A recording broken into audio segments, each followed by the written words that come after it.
E aí, como é que você tá? Segundo, e o que é que tem?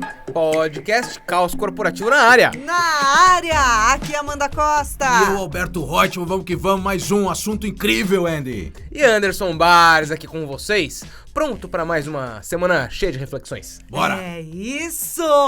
Estamos no episódio número 7 da nossa temporada, o presente do trabalho. O que é assunto para falar do trabalho hoje, para falar de carreira hoje? Porque o futuro, gente, o futuro a gente vê A depois. Deus pertence. A gente nem sabe se vai ter futuro, É, né? exatamente. A gente controla o nosso presente. E hoje, então, a gente vai falar de conflitos de gerações. Tá rolando aí? Roda a vinheta! Estamos começando!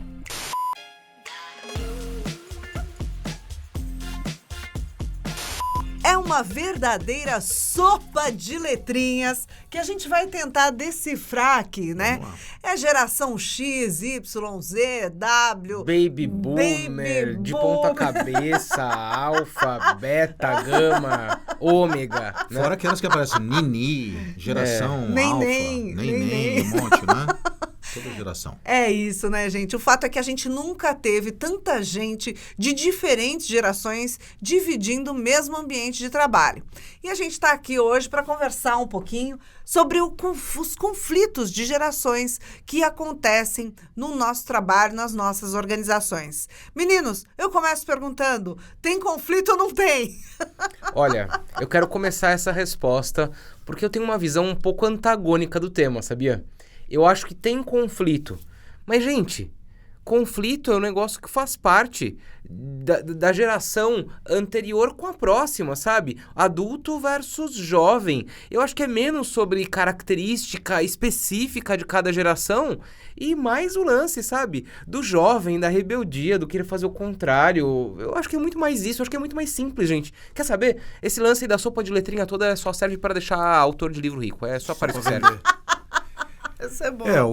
Eu acho que a gente tem aí algumas questões interessantes, porque quando a gente fala de conflitos de geração, a gente está falando a respeito de comportamentos que são muito característicos de determinados grupos de pessoas.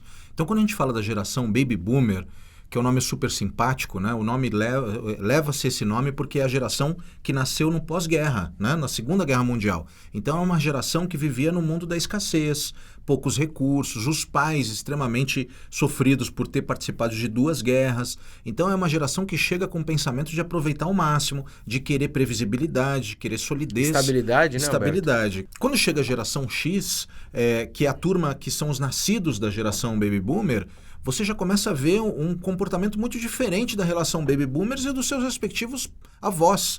Então, a gente começa a ter essas rupturas, e aí concordo com o Andy. Conflito é legal, mas a gente já começa a ter uma escalada da tecnologia, os nativos digitais chegam logo em seguida, mas a gente já começa a ter acesso à tecnologia. Eu, por exemplo, que sou da geração X, me lembro quando eu recebi pela primeira vez o computador.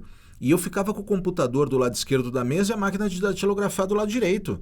Então, durante um tempo, eu tive que usar... Convivendo. Os nossos filhos já nascem com tablet na mão. Um monte de criança com tablet na mesa do restaurante. A gente vê na internet, né, inclusive, os vídeos das criancinhas bem pequenas que nem falam ainda, se pegam algum material físico, ficam passando o dedinho. Vocês já viram passando isso? o dedinho. É surreal. Mas, gente, para ficar todo mundo na mesma página, eu peguei uma cola aqui, porque ninguém é obrigado a memorizar Não, tanta letra e tanto número. Então, se você também não decorou, fique tranquila, fique tranquilo. Nem todo mundo decorou esse negócio, tá bom?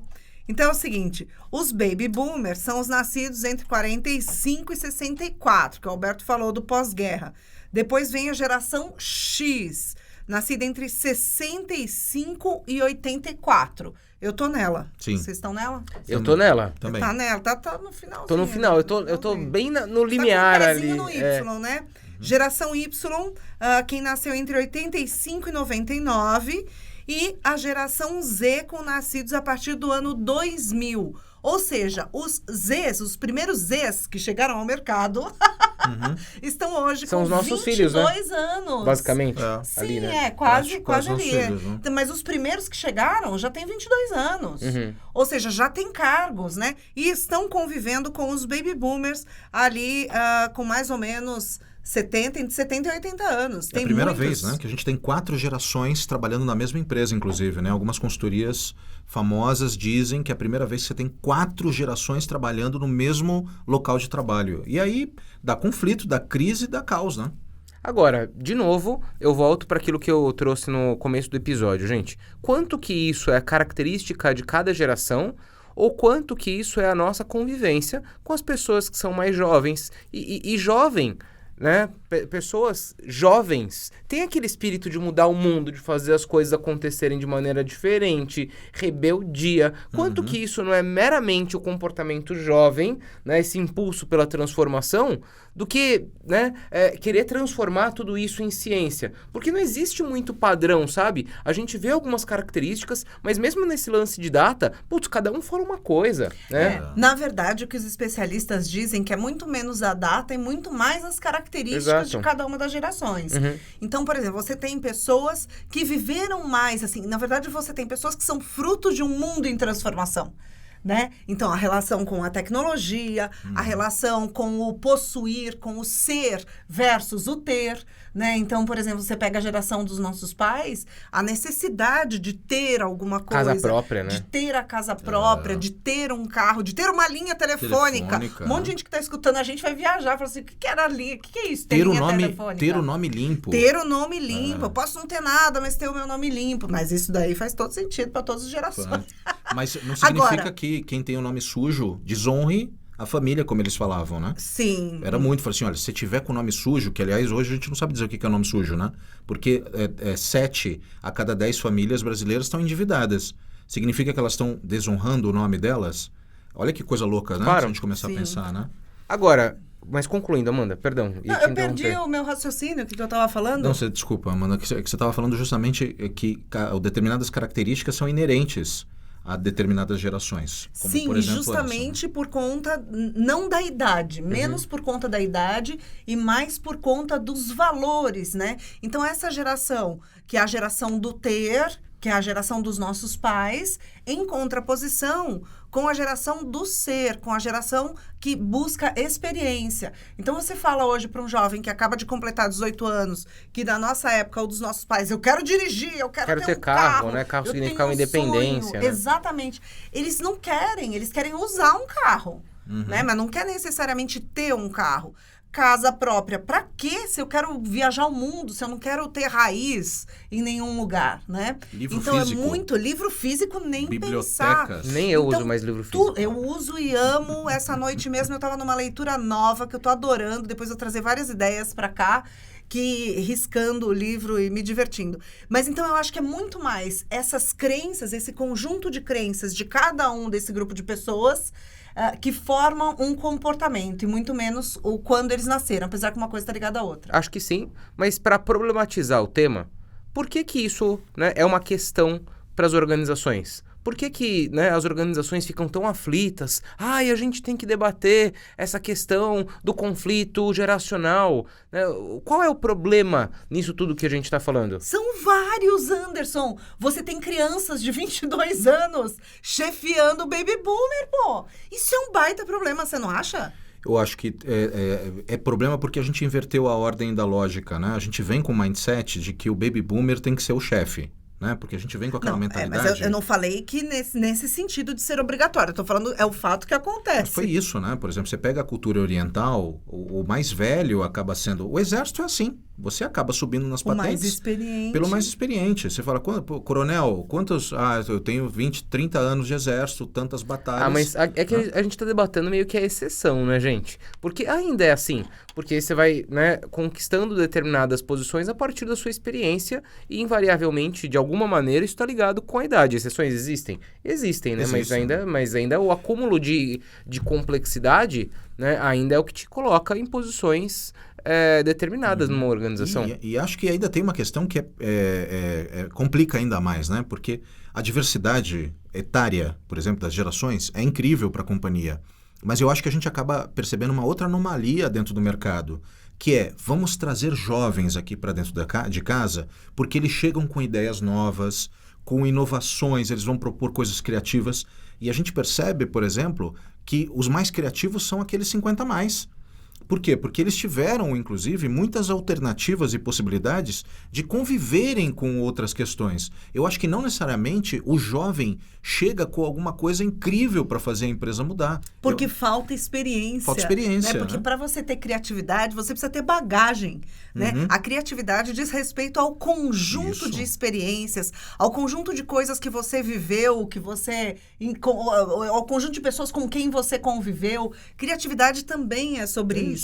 Então, é verdade, acho que você trouxe um excelente ponto. Agora, o X da questão aqui, e minha preocupação, de novo, volta para os rótulos, gente. Porque não existe verdade absoluta, né? Porque as pessoas colocam esses rótulos. O jovem é criativo, né? E a pessoa com mais experiência não é. Assim como existe jovem que não é criativo, né? E o inverso também.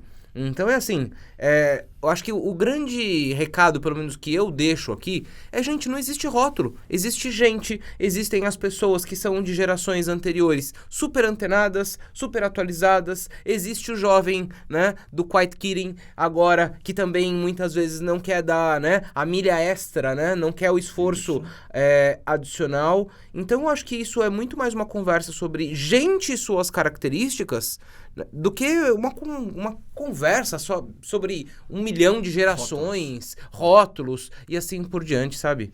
Agora, Anderson, com certeza quem está nos ouvindo e assistindo gostaria de ter dicas aí de como lidar com essa diversidade dentro das organizações, né?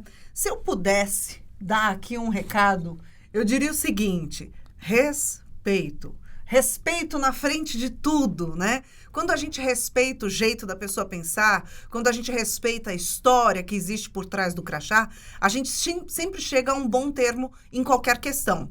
Conflito não é ruim. Conflito é bom. O conflito precisa ser bem-vindo dentro das organizações. Então, essa é uma conversa boa da gente ter, né?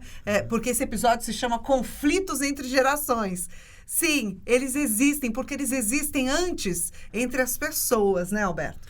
E eu acho que você falou de respeito, né? Eu queria até desmistificar a segunda dica que eu vou dar, que é saber ouvir.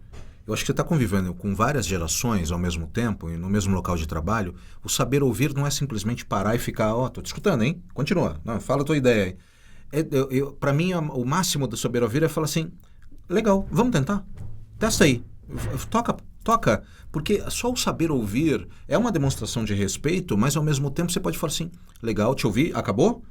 Então, mas não deu certo, né? E eu acho que isso não tem a ver, quando a gente fala em saber ouvir vamos tentar. Não deu certo uma época, pode dar certo a outra. E vai muito ao encontro daquilo que o Andy disse. O conflito, ele precisa existir.